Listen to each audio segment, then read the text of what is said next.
All right, that should be good enough for it. And then we're gonna go ahead and just put them right in the pot. When I do this, I'm trying not to get any extra water in. Like I said, it might seem like a lot of mushrooms, but with the amount of tomato sauce that's here, it's not really too much.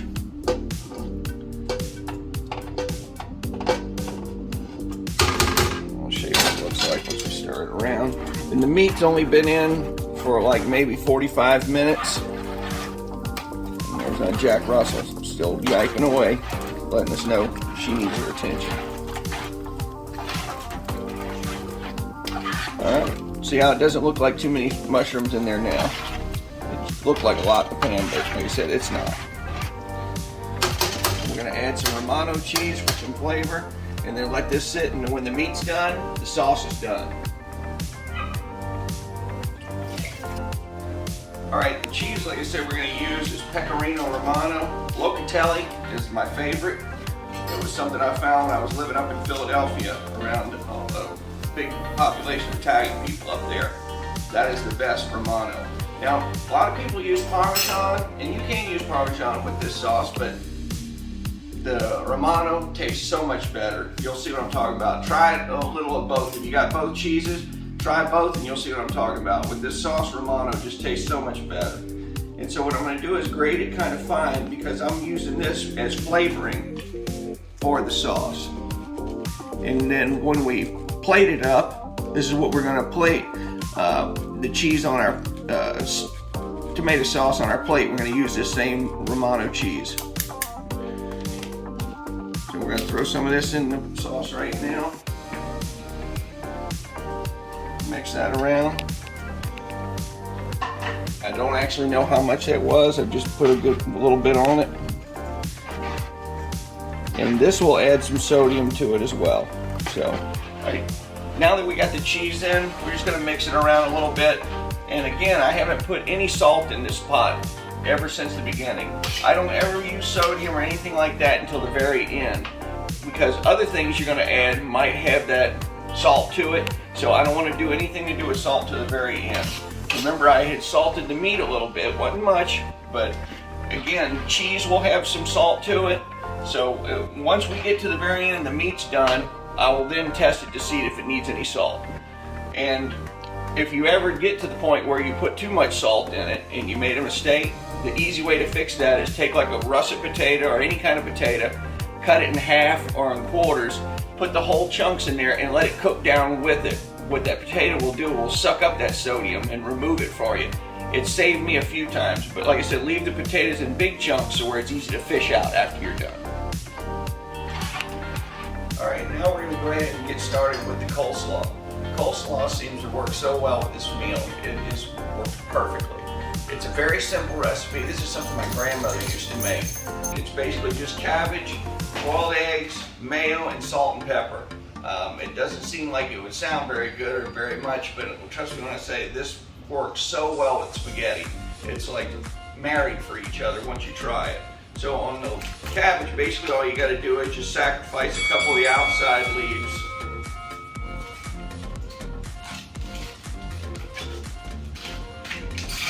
And then we'll cut it up and shred it up real fine.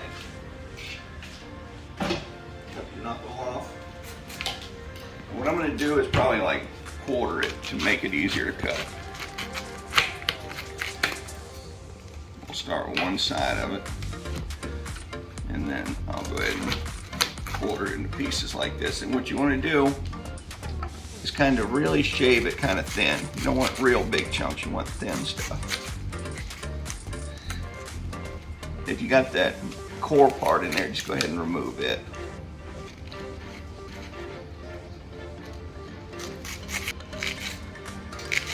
And any real big chunks or pieces of it, I just probably pull them off the side, something like that. I mean, you don't have to get rid of it. I just usually do. That, I get rid of it. And then we'll get a big bowl and put it in, and we'll go ahead and start boiling the eggs next. So with the eggs, it takes quite a few eggs to make this. So what I'm gonna do on this batch, and like I said, this is only for about 3 or 4 people. I'm gonna go ahead and put about 10 eggs in here. And some are brown, some are white. That's nothing, no reason for that. I just ran out of one, had the other. And so with the water, I'm gonna go ahead and put water in the pot, put cold water in it. So I cover them up about 2 inches. And then go ahead and put it on an eye, and I'm gonna put it on high because we're basically just boiling water. I never use high for anything other than boiling water. And then once it starts boiling, I'll probably cut it down a little bit to like medium high. So we'll go ahead and get back into shredding. And when you get some real long ones, you can even cut them down a little bit if you want. Let me grab the bowl.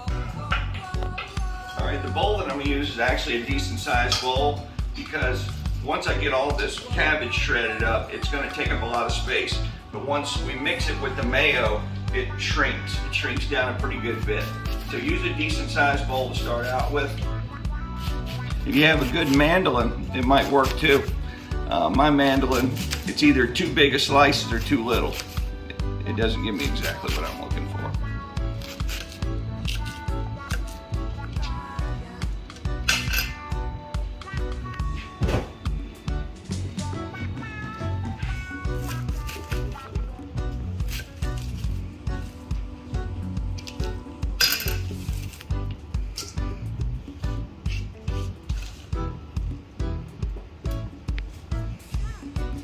And then, like I said, I'll check out the pot or the bowl and pick out any big coarse pieces out of it. I don't like the real coarse pieces. It's not like it's bad to eat or anything. Just when you get to that part at the end, you'll see why I choose to do this. All right, so as you can see, out of a whole head of cabbage, I used probably 3/4 of one to a little over a half of one. That's a big quarter. So this is basically what it looks like. To give you an idea, the size of the head of lettuce, this was cabbage, I would say is about a 6-inch round diameter. And so like I said, it's about 3/4 of it is what I use. So what I'm gonna do, back to the boiling eggs, I'm gonna put like a teaspoon of vinegar in the pot as it's boiling. Now, I put in cold water,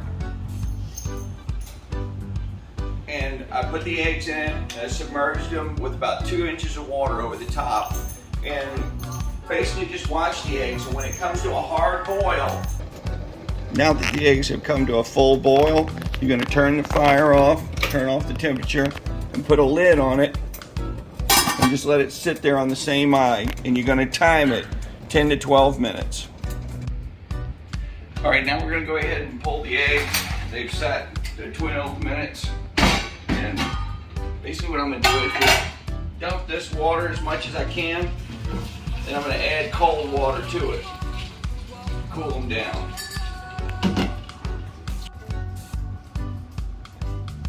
This method that I use, where you get them to a point where they boil hard and then turn the fire off and put the lid on, it seems to work pretty good for making them easier to peel. The fresher the egg is, the harder they are to peel. All right, now that we got all the eggs boiled and peeled, we're gonna go ahead and slice them all up. And there's no real rhyme or reason to this. You just kind of like cut them up as much as possible. Keep adding to it. Grab the next egg and keep cutting them up. Yolks and all. Like I said, it might seem like a lot of eggs, but that's what mostly what this coleslaw is. It's like a cross between an egg salad with cabbage in it, more or less. But we call it coleslaw in our family. It's like I said, it's not your traditional coleslaw, but this works so well with spaghetti. And like when I was a kid too, a lot of times if we didn't have Daube spaghetti or shrimp spaghetti, it was like just like meat sauce spaghetti. We'd have coleslaw and like fried chicken with it too. You'd be surprised how good fried chicken goes with spaghetti. All right, now that we got them all chopped up, this looks like a pretty good bit to me. So I got one extra. I cooked 10. We're gonna put 9 in here. Like I said, it might seem like a lot, but it's gonna work out, you'll see. And then all we gotta do is put some mayo in it. And you gotta be careful with the mayo. That spoon doesn't fit. The mayo, if you put too much, it'll turn out watery because the cabbage is gonna like reduce down with the mayo in it. I'm gonna say that's about a cup of mayo, maybe a little less, and we're gonna have to just test that and see what it's like. And you just keep mixing it around like this, because even though it seems like a lot, it's gonna shrink. It's gonna shrink a lot. The more the mayo mixes with the cabbage, something happens to it and it just starts reducing. And then while you're doing this, go ahead and take just a little shot of salt. You don't need much, just a little bit. You're gonna need more pepper. And I'm gonna just throw a little extra in, and I'm gonna put some white pepper in it too, because I like that flavor of the fresh cracked pepper in it.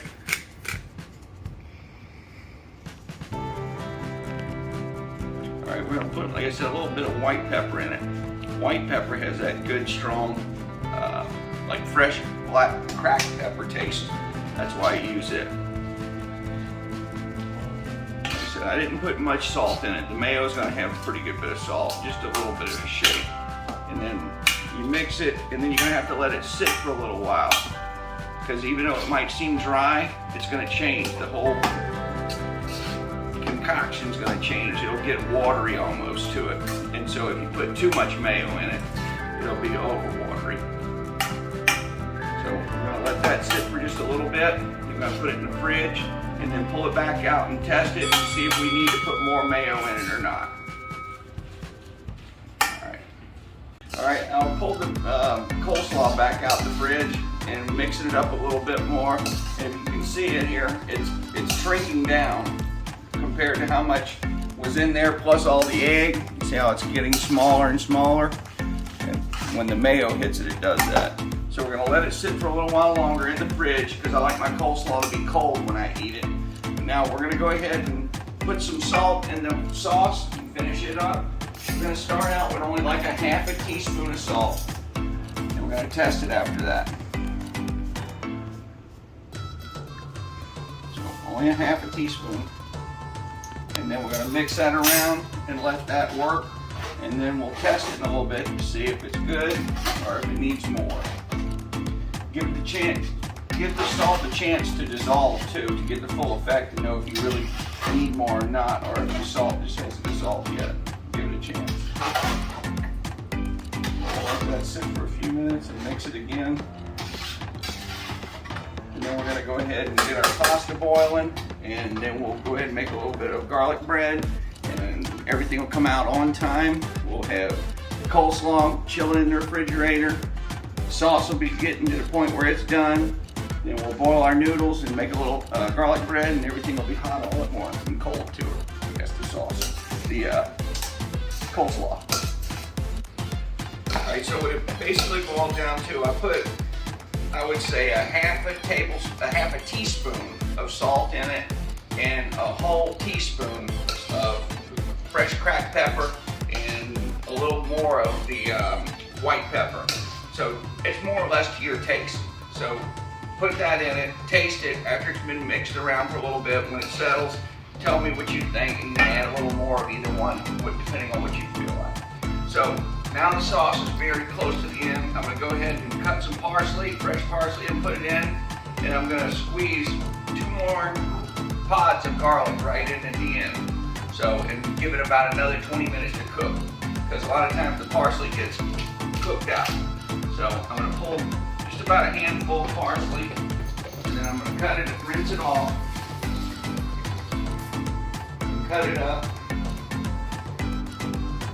and put that in. And like I said, then I'm going to put the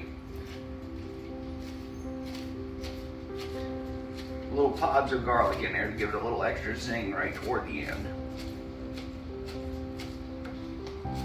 And this will give this sauce a lot of flavor here. If I put it in at the beginning, it'll wilt away to nothing. This way you'll have more flavor to it. Alright, so we're going to take this right here and throw it in. Throw a little more in. It's kind of hard to say how much that is, but here I'm going to mix it and you'll take a look at what I'm talking about. once you mix it around. Like I said, it looked like a pretty good bit, but compared to the size of the sauce in the pot, it's not too much. Like I said, that'll give it a lot of nice flavor right at the end. You don't want to overcook that down. That's why I put it in toward the end. Same thing with the couple pods of garlic right at the end. We're going to squeeze those in.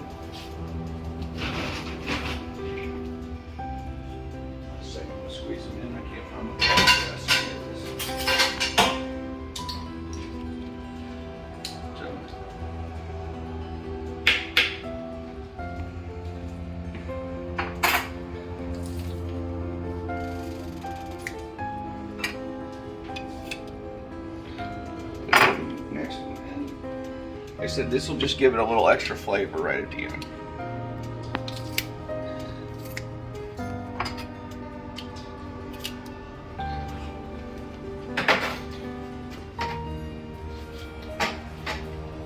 And you do this like right about 30 minutes before you serve.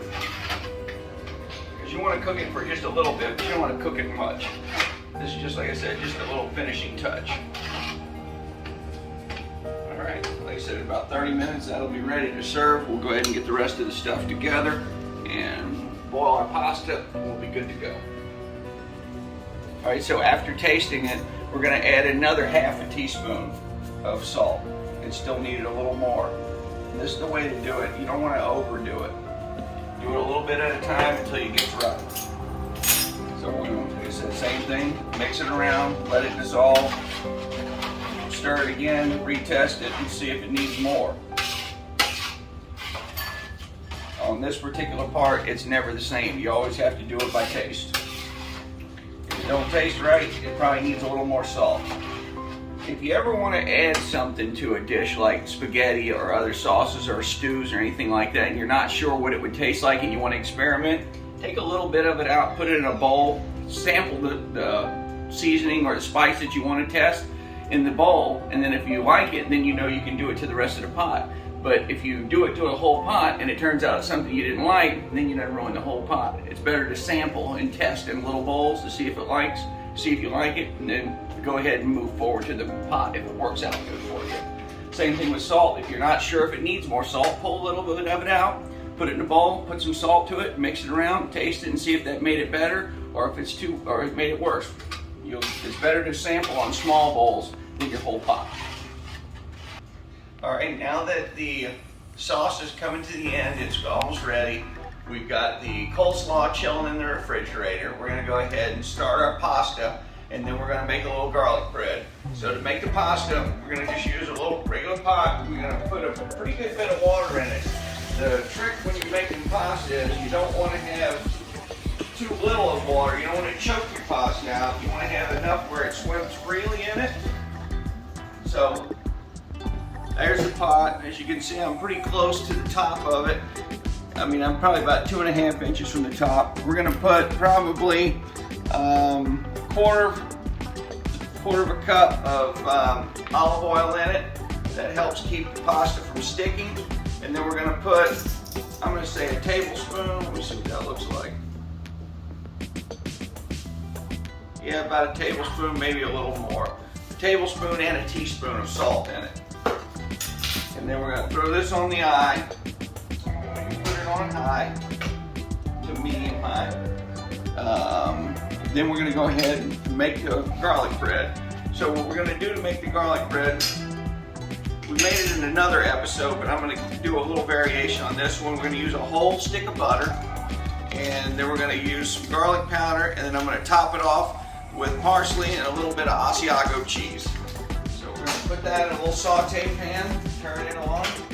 You don't wanna put it on high or nothing like that. You wanna slowly melt the butter because you don't want it to burn. And so while the butter's in the pan, we're gonna let it melt, and then we're gonna put probably, I'm gonna take a look and see what a teaspoon of garlic powder is gonna look like. And I've said it before, you would think putting fresh garlic in there or the garlic that comes in a jar would taste better. I don't know, for some reason, garlic bread using the garlic powder and butter rehydrated just somehow tastes better. I don't know why. Well, I'm gonna give that a few more minutes to get going. So We're going to go ahead and grate the Asiago up. And so we're going to put this on it after we get the garlic butter put on the bread, and just before we put it in to toast it, we're going to grate this on it too. It'll get a little extra something for it. We get a little small paper plate. And I'm going to use a fine grate on this too.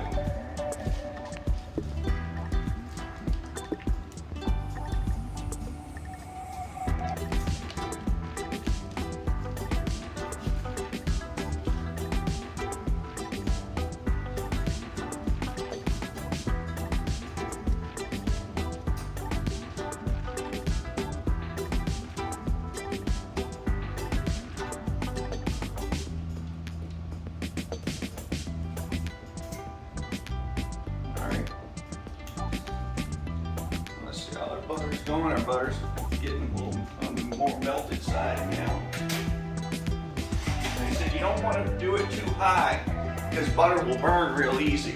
So that's why it's taking a little longer. And I've got enough melted where I can go ahead and put it in here. Like I said, we're going to start out with a teaspoon of garlic powder. See how that turns out. Yeah, I'm going to put a teaspoon and a half probably just to see how that does. Alright, come see. Now you'll be able to see that the butter's melted with the garlic powder. And now that it's like this, this stage, I'm going to go ahead and turn the fire up just a little bit because look at the garlic powder. See how it's starting to puff back out now? It's rehydrating from the butter. That's what we want. So we're going to turn the fire up just a little bit, and then we're going to add our parsley to it. Try not to scrape it. Like I said, I'm using a metal spoon in a Teflon pan, so you don't want to drag it too much. You don't want to ever scratch your Teflon up. But you can see how the powder's starting to rehydrate. It's getting more like pudding instead. If you had it on a real high fire to begin with, it wouldn't turn out like that. So now we're going to go ahead and add the parsley. Add a pretty good bit. That's probably good. Again, I'm going to say that was probably 2, maybe 3 tablespoons of parsley. There's nothing real crucial about this. It's just, you're basically just seasoning the butter for the bread. And you can add just a touch of salt if you'd like. Yeah, I just use salted butter and it's good enough for me. If you want a little more flavor, you can add a touch of salt to it. Just let that sit for a few minutes. And like I said, I'm turning up the fire on this a little bit because now that it's broke down and rehydrating, I want to turn up the fire a little bit to make the flavors melt a little better. All right, so this is at the point right now when it's ready to go ahead and pull off the fire. Let's get it on the bread. And what I'm going to use, I've got a little brush that I dab with. And I try to get a lot of the parsley and garlic powder and everything all on it. Matter of fact, I'm going to set it down real quick where I can hold on to the bread. It's sliding everywhere. And we're just going to basically paint this and get it covered real good with the butter garlic. Once we get that on it, then we'll sprinkle a little cheese, and this will be out of this world. That's good. All right. Now we're going to take Asiago and just sprinkle it on the top.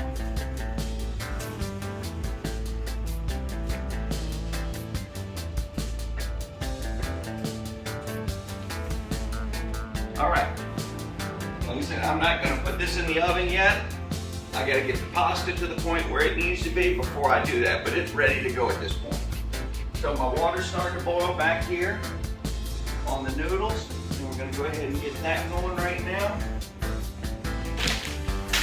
On the noodles, some people like them whole. I break mine in half.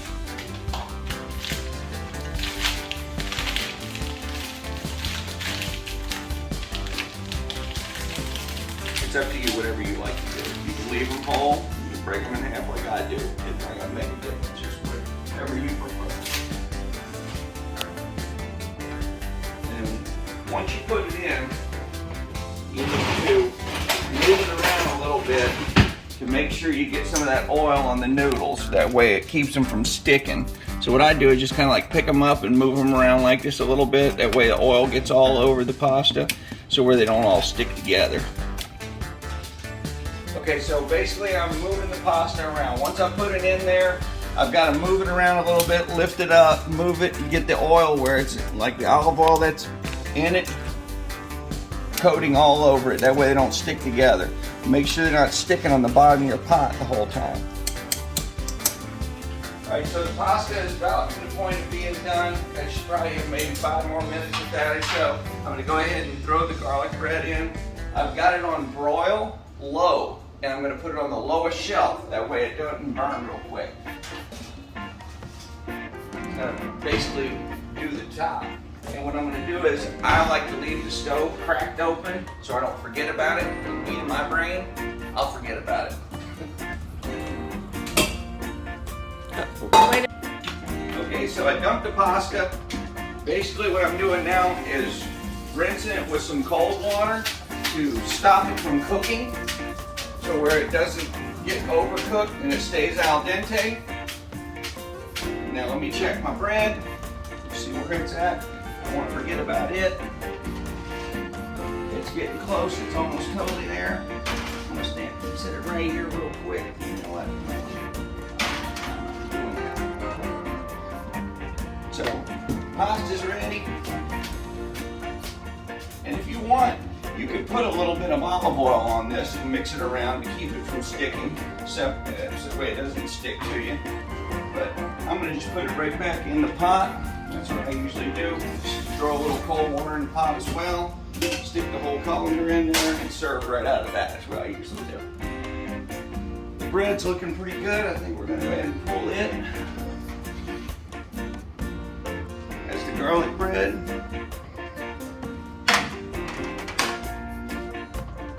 And we're going to go ahead and plate it up. We'll get our coleslaw out the fridge.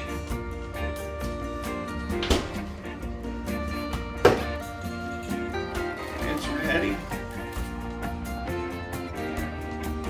Turn our sauce off now at this point. Turn everything off.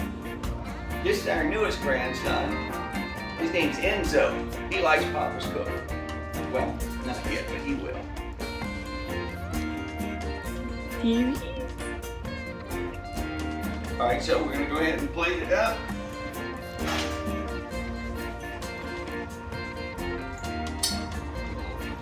Pasta.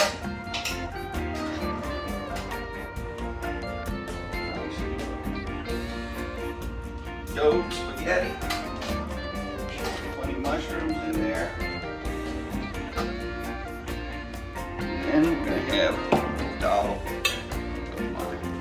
Coleslaw to go with it. And if it touches the sauce, trust me, it's not going to be a problem. You'll love the taste of the two together. A little bit of our garlic bread to go with it. This is it, the final product. The Daube spaghetti with homemade coleslaw, our version, and garlic bread with Asiago cheese. Trust me when I say this will be one of the best spaghettis you'll ever eat in your life. And once you taste it, you'll make it from now on. And I'm not gonna lie, it's been a while since I did the extra step of cooking the tomato paste down like I did. It took about 20 minutes, 25 minutes to do it, but it definitely made a difference. I hadn't done it in so long, and I figured once I was going to cook the recipe like it should be, I went ahead and did it. And it's been so long, I forgot how much of a difference it makes. I will be doing it from now on, you know. But please give us a like, try the recipe, tell me what you think, let me know what you think about it. Thank you. And the final part of it is the fresh grated Romano. Like I said, you could use Parmesan, but Romano is the one I prefer with this dish. It somehow just makes it pop. And like I said, Pecorino Romano is the only way to go. And if you get Locatelli, that's the best. There it is.